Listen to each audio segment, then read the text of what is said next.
Good evening. A 55-year-old Cold Lake man has been reported missing, and RCMP are asking for the public's help in locating him.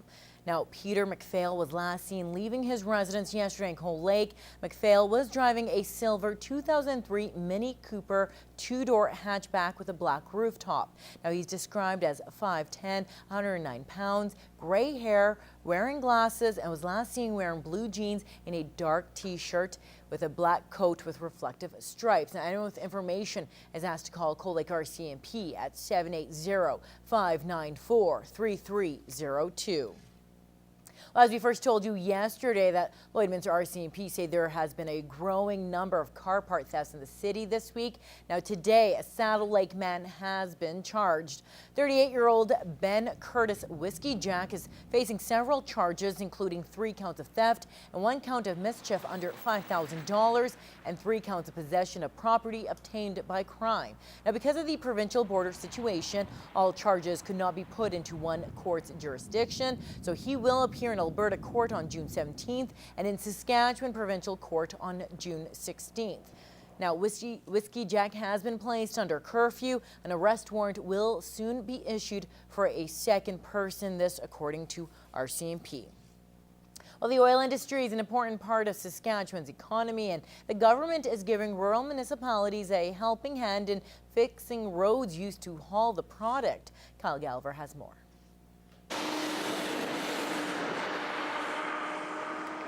They're some of the busiest roads in the province and help transport one of Saskatchewan's most important resources. Oil haul roads are a vital part of the economy, and some are in need of a makeover. We're designated to place our funding on the 4 Mile Road. We call it the 4 Mile Road. It has 600 trucks a day on it, so it's very well utilized. Britannia, along with Frenchman, Butte, and Wilton, are just some of the 64 RMs that'll be receiving $25.5 million for road, bridge, and culvert projects across Saskatchewan. Last time it was done was in about 2004, 2005, and it was actually designed for 200 trucks a day. So it's lived its life, and it's needing some very much needed repair. The funding is part of the Municipal Roads for the Economy program.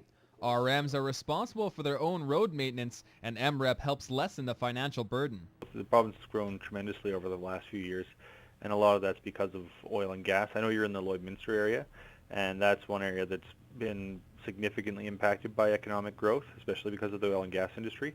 The heavy oil, the only way to get it out is to truck it, and so that section of the road is very important. I'd imagine that you could talk to any of the oil companies that would say that that 4 Mile Road is an integral part of their transportation plan.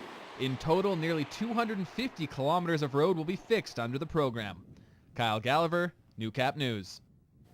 Well, autism is often misunderstood and misdiagnosed in our society. According to the U.S. Center for Disease Control, 1 in every 68 children are affected by autism, and the number continues to grow. Now, in this week's Healthy Living, Anna Stanislaw speaks to a family affected by the disorder and their hopes in creating more awareness.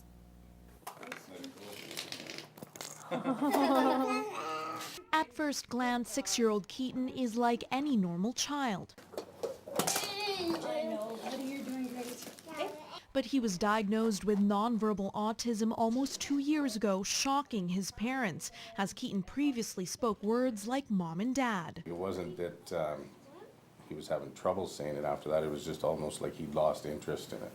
Yeah. And wasn't trying to talk after that. And we thought that, that maybe he was just having troubles learning new speech.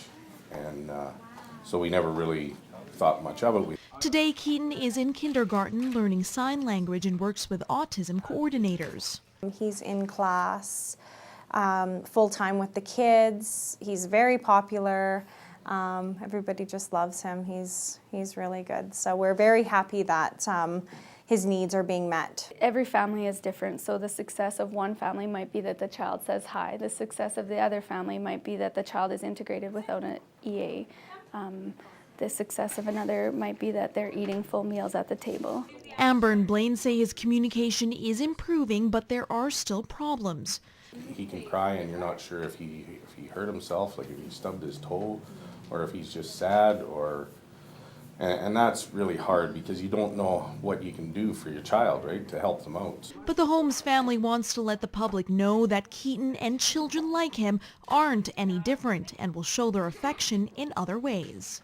He understands everything that you're saying, and he just has his own way of processing that and his own way of answering you. Anna Stanislaw, Newcap News.